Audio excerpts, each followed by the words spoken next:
Doctor Haris മാധ്യമങ്ങളോട് സംസാരിക്കുന്നു. അതിലേക്ക് പിന്നെ നമുക്കെന്ന് പറഞ്ഞു കഴിഞ്ഞാൽ ഇതിപ്പോൾ കത്ത് മുഖേന അറിയിക്കാനുള്ള ഒരു വലിയ പ്രശ്നം എന്ന് പറഞ്ഞു കഴിഞ്ഞാൽ നിങ്ങൾ പറഞ്ഞാൽ വിശ്വസിക്കത്തില്ല. അത് പറയാൻ എനിക്ക് നാണക്കേടുണ്ട്. ഈ കത്തടിക്കാനുള്ള പേപ്പർ വരെ ഞാൻ പൈസ കൊടുത്ത് വാങ്ങിക്കണം. കാരണം അവിടെ ഒരു പ്രിന്റ് എടുക്കാനുള്ള ഒരു പേപ്പർ പോലും നമുക്ക് അവിടെ കിട്ടിയിട്ടില്ല. ഒന്നുകിൽ നമ്മളത് പൈസ കൊടുത്ത് ഞാൻ 500 പേപ്പർ വെച്ച് വാങ്ങിച്ച് എൻ്റെ റൂമിൽ വെച്ചിട്ടുണ്ട് പൈസ കൊടുത്ത്. അല്ലെങ്കിൽ ഏതെങ്കിലും മെഡിക്കൽ കമ്പനിക്കാരെ കൊണ്ട് ഞാൻ ഒരു സെറ്റ് പേപ്പർ വാങ്ങിച്ചാണ് നമ്മുടെ ഈ പേപ്പർ തന്നെ അടിച്ചു കൊടുക്കുന്നത്. അത്രയും വലിയ ഗതികേടാണ്. പിന്നെ എങ്ങനെയാണ് നമുക്കിങ്ങനെ പേപ്പറിൽ എപ്പോഴും അടിച്ചു കൊടുക്കാൻ പറ്റുന്നത്? പിന്നെ എനിക്ക് സ്വന്തമായിട്ട് ഓഫീസില്ല, എനിക്ക് സ്വന്തമായിട്ട് സ്റ്റാഫില്ല, എനിക്ക് സ്വന്തമായിട്ട് ഒരു പ്രിന്റിംഗ് മെഷീൻ പോലും ഇല്ല.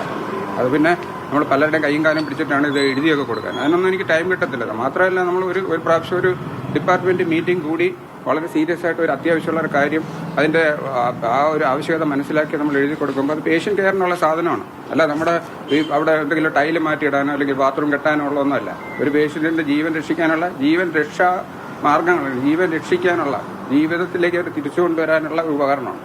അതിന് അടിയന്തിരമായിട്ടുള്ള ഇതാണ് കൊടുക്കുന്നത്. ഇത്രയും വലിയ ഗതികേടുണ്ടായിട്ടും അതൊക്കെ ഈ വിദഗ്ധസമിതിക്ക് മനസ്സിലായെന്ന് താങ്കൾ ഇപ്പോഴും തോന്നുന്നുണ്ടോ? വിദഗ്ധസമിതിക്ക് അത് മനസ്സിലായോ എന്തോന്ന് അറിയില്ല. അതെന്തായാലും അത് എല്ലാവരും മനസ്സിലാക്കണം. ഇതിനകത്ത് സാമ്പത്തിക പ്രതിസന്ധിയൊന്നും ഇതിനകത്ത് വരേണ്ട കാര്യമില്ല. സാമ്പത്തിക പ്രതിസന്ധിയൊന്നും അല്ല ഇതിനകത്ത്. കാരണം സാമ്പത്തിക പ്രതിസന്ധിയൊന്നും അതിനെ അഫക്ട് ചെയ്യാൻ പാടില്ല. ഒരു പൗരന്റെ ജീവിതത്തിനെ സാമ്പത്തിക പ്രതിസന്ധി ഒരു കാരണവശാലും അഫക്ട് ചെയ്യാൻ പാടില്ല.